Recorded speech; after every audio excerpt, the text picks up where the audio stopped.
Bom dia, doutor. O assunto dessa semana do Saúde e Bem-Estar é a Síndrome do Pânico. O nosso público quer saber o que é isso e quais são os sintomas. Na maioria das vezes, uma história de um indivíduo que apresenta o que a gente chama, na verdade, de acordo com a classificação internacional dos transtornos mentais da Organização Mundial de Saúde, a gente chama de transtorno de pânico. Normalmente, uma história de alguém que está apresentando um transtorno de pânico começa com um ataque de pânico espontâneo, que ocorre quando a pessoa menos espera.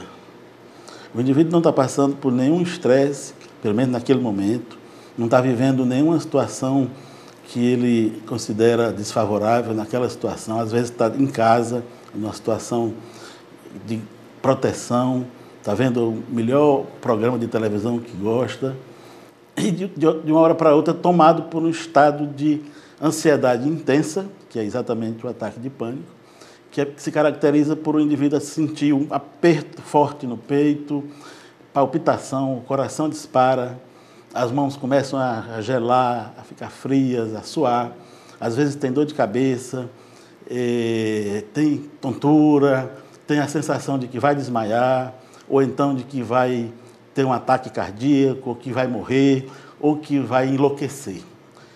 Claro que todas essas manifestações não ocorrem sempre do mesmo jeito, e cada um aparece uma parte disso, né? Mas, no fim da história, é um estado de temor intenso de que algo muito ruim vai acontecer, no caso, a pessoa acha que pode morrer ou pode enlouquecer.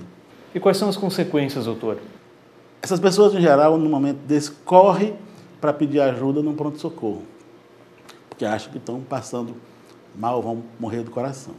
Chegando no pronto-socorro, se verifica que as funções cardíacas estão normais, no máximo a pressão pode ter subido um pouco, né?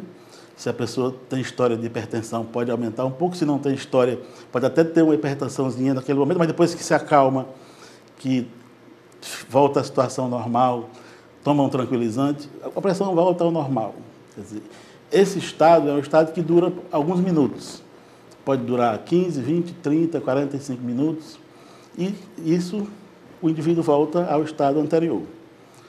Só que há uma tendência a se repetir, ou no mesmo dia, ou na mesma semana, ou várias vezes no mês.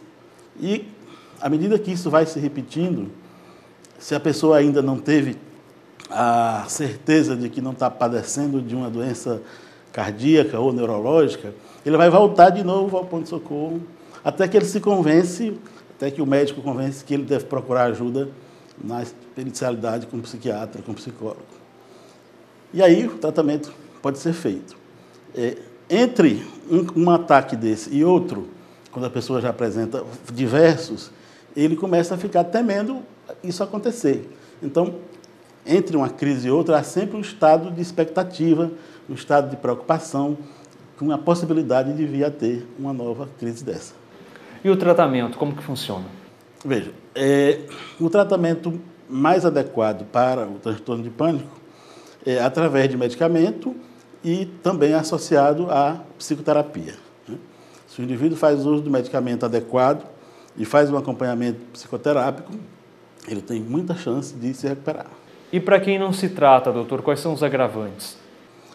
O caso dos indivíduos que não se tratam, eles tendem a desenvolver, muitos deles, um estado de temor de sair para lugares onde ele acha que, tendo um ataque desse, não vai receber ajuda fácil, que é o que a gente chama de agorafobia, que é uma fobia associada ao pânico. Nessa situação, a condição do indivíduo fica pior, porque ele passa a ficar incapaz de viver uma vida independente sozinho.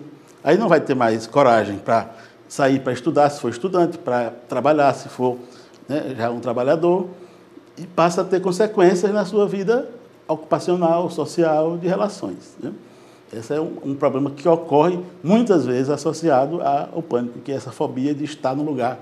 E aí não vai mais a um show, não vai mais a uma feira, não anda de ônibus, não sobe de um elevador, não anda de avião, porque qualquer um desses locais, para ele, é um local em que potencialmente, no caso, ele tendo uma crise dessa, ele não vai ter condição de receber ajuda rápida. Então, ele desenvolve esse outro estado de reativo às experiências do pânico. Bom, doutor, para finalizar, eu gostaria que o senhor deixasse um recado aí aos nossos telespectadores. Primeiro é que nem toda crise de pânico quer dizer que o indivíduo esteja com a doença, transtorno de pânico.